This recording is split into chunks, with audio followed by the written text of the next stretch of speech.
Jadi bagaimana pendapat Ibu jika ada siswa yang belum memahami tentang konsep dan simbol matematis pada fisika? Bagaimana pendapat Ibu dan berikan solusinya? Menurut saya kalau ada siswa yang belum paham konsep dengan apalagi simbol dari satuan-satuan fisika itu, ya pastinya terlebih dahulu harus kita sampaikan terlebih dahulu konsep dasar atau konsep yang esensial dari materi yang ingin kita sampaikan. Karena apabila konsep dasarnya tidak dipahami oleh siswa, untuk konsep seterusnya siswa akan kesulitan juga memahami dari materi yang ingin kita sampaikan. Jadi solusinya itu kita sampaikan dulu konsep yang esensi, yang dasar, baru kita merujuk pada konsep yang lebih besar. Jadi solusinya itu, maksudnya kalau misalnya seperti itu tadi, berarti kan otomatis pencapaian indikator itu kan tidak tercapai kayak gitu. Maksudnya waktu kan jalan terus gitu kan, atau mungkin buat kelas lain kayak gitu bukan jam pelajaran fisika atau bagaimana? Berdasarkan pengalaman saya mengajar, kalau misalnya kita buat di jam lain, itu mungkin agak sulit.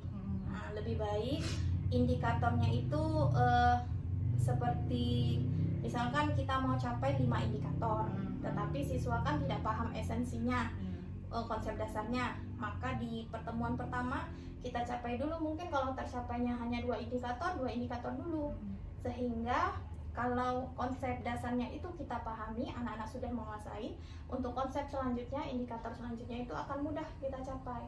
Tetapi mungkin butuh waktu yang lebih lama dalam mengajarnya, seperti itu. Gitu. Jadi maksudnya gini ya Bu, misalnya kan siswa itu misalnya kita menjelaskan lah, tapi kan tidak semua siswa gitu yang mampu menyerap semua apa yang kita sampaikan gitu kan. Itu bagaimana? Apa mungkin nanti ada metode yang dari Ibu, metode yang bagaimana gitu, gaya Ibu mengajar atau model atau metode apa, coba Ibu paparkan apa gitu. Ini kebetulan karena saya dari guru penggerak kan, sebenarnya sebelum kita mengajar itu satu, kita harus tahu kebutuhan murid, gaya belajarnya. Gaya belajar anak-anak kan seperti yang kita ketahui ada auditori, visual, kinestetik. Kita harus mengakomodasi ketiga gaya belajar itu dalam satu kita mengajar. Jadi kita tidak boleh hanya sekedar memaparkan, tetapi harus anak itu ada sesuatu yang dikerjakan, dilakukan. Contohnya kayak kita fisika, kalau memang materi tersebut bisa diakomodasi dengan praktikum, disisipi dengan praktikum atau sedikit praktek-praktek sederhana, itu boleh. Itu juga menurut saya bisa merangsang siswa dalam keingintahuannya, memunculkan keingintahuannya. Ketika dia sudah mau ingin tahu, pastikan untuk ke tahap lainnya dia lebih mudah, lebih semangat. Atau lebih ke, maksudnya konsep itu lebih kita tujukan ke kehidupan sehari-hari yang berkaitan dengan mereka gitu. Jadi bisa. lebih ini ya, lebih juga nyampe ke siswanya gitu ya Bu ya. Jadi untuk pertanyaan selanjutnya,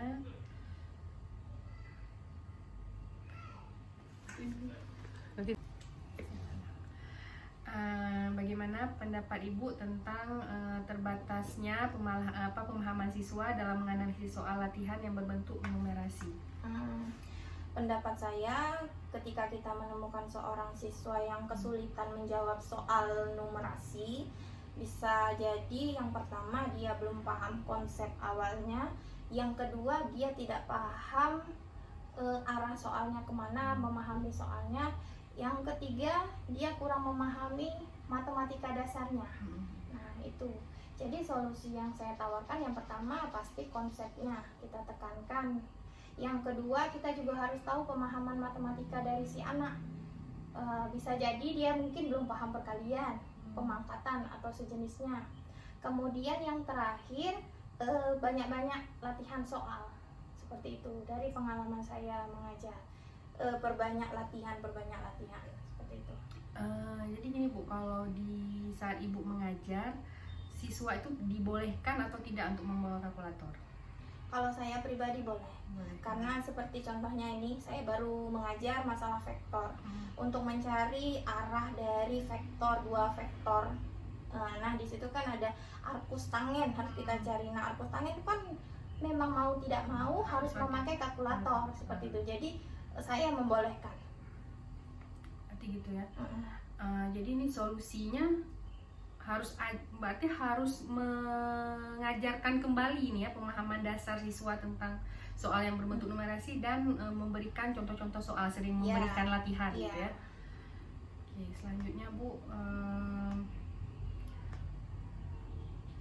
bagaimana pendapat Ibu jika siswa belum mampu menganalisis soal latihan yang berbentuk narasi? Nah, sebenarnya hampir sama ya. Kalau dalam narasi itu berarti kan biasanya dikaitkan ke kehidupan nyata gitu kan Bu. Berarti di awal itu kita harus sedikit mengaitkan antara materi kita dengan kehidupan nyata, terapannya di kehidupan nyata, sehingga siswanya itu dapat membayangkan atau dengan metode kontekstual istilahnya begitu kan.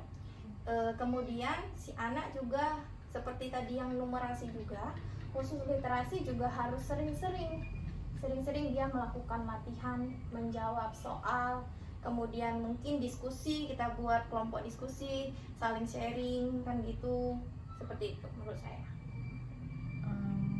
Selanjutnya kalau misalnya siswa jenuh terhadap pembelajaran yang kurang inovatif itu gimana tanggapan Ibu? Nah, kalau siswa jenuh butuh sesuatu yang baru, berarti gurunya harus berinovasi, harus kreatif, aktif, dan pintar-pintar lihat situasi apa yang diinginkan siswa. Apakah siswanya ingin pembelajaran yang interaktif, lebih banyak mungkin kuis interaktif dengan menggunakan berbagai media, atau perlu ke laboratorium, atau siswa jenuh di kelas, berarti boleh juga sesekali kita bawa ke outdoor seperti itu. Berarti itu pintar-pintar kita membawakan pembelajaran. Jadi tadi Ibu paparin kalau misalnya salah satunya itu alternatifnya misalnya dengan membawa siswa ke lab misalnya ya kan. Coba berarti kan itu kan lebih ke prasarana ya. Nah, kan sarana dan prasarana. Tapi kalau misalnya di sekolah itu tidak menunjang, nah itu bagaimana? Nah, tidak, kalau misalnya tidak menunjang, tergantung sekolahnya. Kalau sekolahnya memang seperti punya laptop, komputer kan juga bisa dipakai. Ada kan namanya aplikasinya Pet Colorado tuh. Kemudian bisa juga kalau misalnya dibawa ke lapangan untuk melihat gerak jatuh bebas, menghitung waktunya segala macam, bisa juga. Makanya kembali lagi ke guru, pintar-pintar kita sebagai guru untuk membentuk pembelajaran yang inovatif. Bagaimana pendapat Ibu jika ada siswa yang sering mengantuk dalam pembelajaran fisika? Siswa yang mengantuk ada, sering saya jumpai di pembelajaran fisika, saya juga pernah.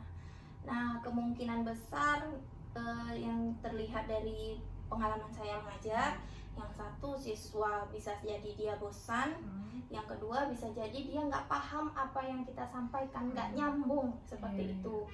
Jadi solusi dari saya, kita tanyakan terlebih dahulu pada siswanya, kenapa, ada apa. Bisa jadi mungkin masalah keluarga, kalau misalnya tiba-tiba dia mengantuk atau tertidur di kelas. Tetapi jika keseringan, kemungkinan kan ada di pembelajarannya, berarti bisa kita buat pembelajaran yang kreatif, inovatif, yang merangsang anak untuk lebih bersemangat, seperti itu. Solusinya berarti kembali lagi di gurunya ya. Semua itu di gurunya, bagaimana cara guru itu untuk membuat siswa itu lebih tertarik terhadap pembelajaran fisika gitu ya. Setuju.